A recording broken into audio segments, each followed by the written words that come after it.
Well, what can I say? For the 30s it's normal, there's nothing. Distributor without prejudice.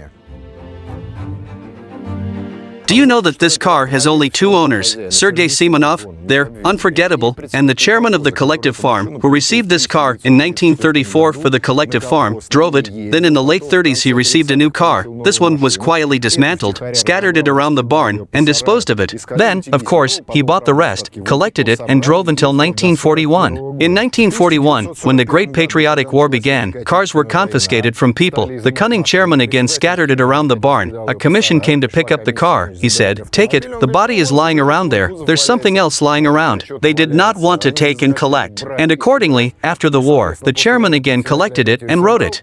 Then the chairman died, the car was still there. Sergei, where was it? In Chelyabinsk. Yes, in Chelyabinsk. That is, the car lived all its life in Chelyabinsk. Well, of course, the chairman of the collective farm died, the car was in the barn, Sergei Simonov found it, and still solemnly performs in it.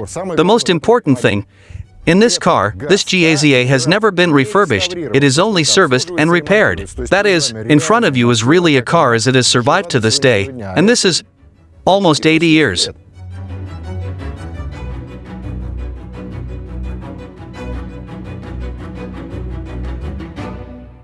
It so happened that the beginning of the 30s in the USSR were called upon to raise the spirit of the population. The states drove forward and upward.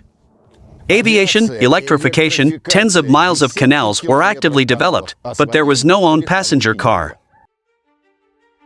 There were no cars of our own production in large numbers, and there were especially not enough trucks, and wheels were vital for the country of the Soviets. But the Soviet people were distinguished by the elegance of getting out of a difficult situation, so they decided to kill two birds with one stone. For a lot of money, they bought a license from the Americans for the production of a passenger car, a truck, and the construction of a plant. In short, they signed the Americans in full, or they signed us.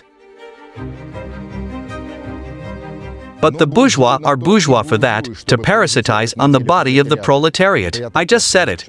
It popped out by itself. So, some numbers. The Americans made Ford from 1927 to 1931. We bought the license 2 years after release, in 1929.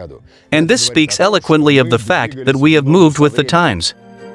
But as usual, everything dragged on, while a plant was being built in Nizhny Novgorod, while production was being set up and the Ford design was adapted to our realities, the year 1932 came. In this year, the so-called Red Ford came off the assembly line.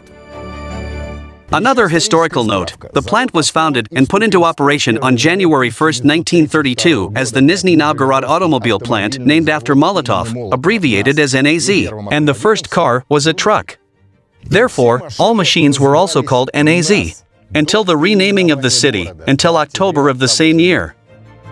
But the plant was not called GAZ almost until the second half of the 40s. So, the Red Ford, by the way, so the car was called for a short time, practically did not differ in any way from its overseas counterpart. I don't understand why our designers chose such a pointless body type, the Phaeton. Because in fact there were more than enough options. The Americans had more than 10 variants of body types, and each body type had several more of its types. Although no, I still have an answer. The most logical explanation, this body is the simplest, and it was Ford who made it, since in America and Europe bodywork was most often produced by third-party body shops on the manufacturer's chassis. The body is made of environmentally friendly materials, as a modern person would say. Inside there are solid grades of doors, inserts for screwing the skin. From above, all this is upholstered, well, in fact, with roofing iron, it is just right for the preservation of Mother Nature. The decay rate of such a design is amazing. It just phenomenal. But the body itself is mounted on the frame. It is primitive, but at the same time technological and simple. Old Ford was a good judge of rational simplicity. Two spars are connected by transverse beams. By the way, the crossbars were also the places where the springs were attached.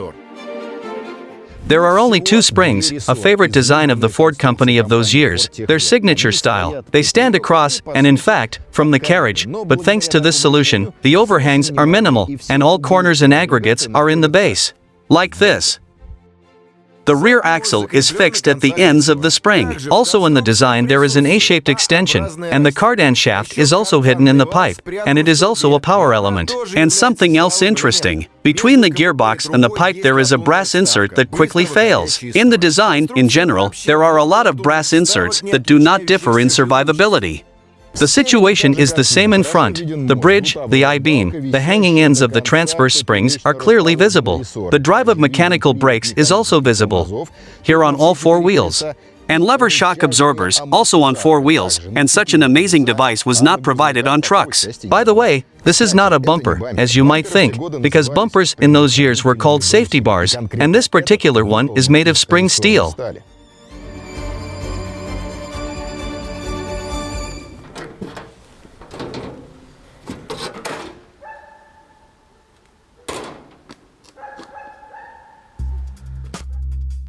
The engine of the car remained practically unchanged.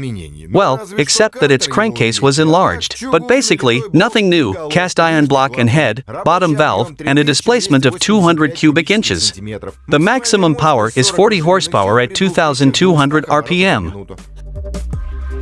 There is an oil pump here, but it is a little different, and the oil is also sprayed with spatulas.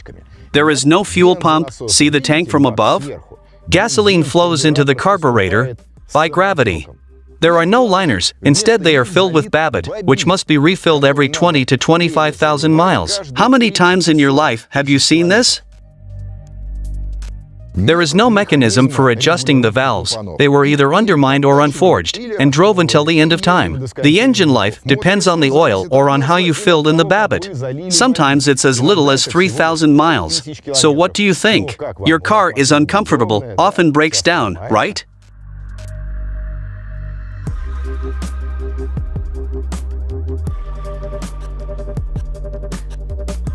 Breaker distributor. In the Soviet literature of the 30s it was called a distributor. It did not take root in Russian. I'll tell you now about the salon and about the trunk. I'll start with the trunk. There is none. However, it is very convenient to enter the salon, as well as sitting. It's just a little too tight in my opinion. That's for two people, just right. Excellent. It makes no sense to talk about luxury in the cabin. The main luxury here is that you are driving. I anticipate your question. If it rains, you can put up a roof, no windows, just a tent over your head. There is a dashboard above, the fuel level, in fact afloat, speedometer, ammeter. On the steering wheel. This is the inclusion and switching of the light. On the right side, the lever of the manual gas, cruise control. And here, on the left side, we see the ignition timing to the same distributor. But this eternally dripping something is nothing more than a gas tap. Only then, after several years of production, it was finally moved under the hood. Logically, let's test this beast. Well, we start the engine with a starter, a foot pedal, and flew.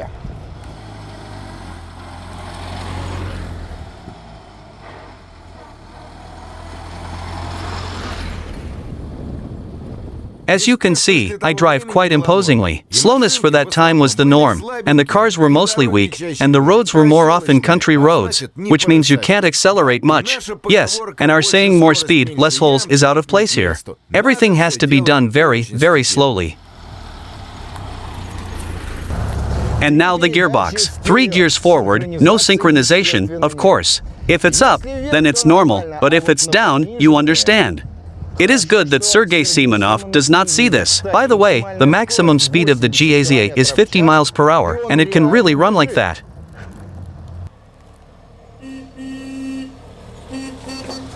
This car can actually run 50 miles. Acceleration to this figure takes about 40 seconds, but most of the time is spent on overcoming the laws of physics, and this is from 25 to 50 miles per hour. And there is no need to go fast. And shakes, I tell you, mercilessly. Shaking for GAZ has always been contraindicated. Even at that distant time, test drivers who participated in the runs often complained that the wiring was frayed from vibration. Everything had a short circuit, and there are no fuses here. Wet or damp weather, unfortunately, was also not very good for the car. The battery lives from the bottom, and it is always damp. But in the heat in the car is always good. If it were summer now, my happiness would know no bounds. And here the engine has a very low compression ratio, 4.2, so in the heat it can work, in principle, on any kerosene. And it's also cool that the windshield opens here, but this option is in demand more often, when you might think, in winter.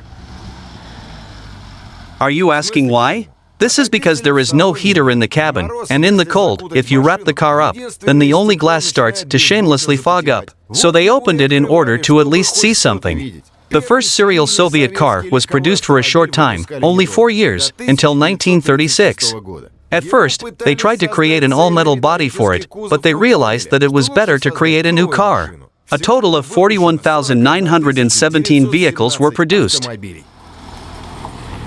Friends, I understand what this car can be compared with. A hang glider. Where are you, your skill, and strength, and fortitude, the most important thing here? The hunt continues.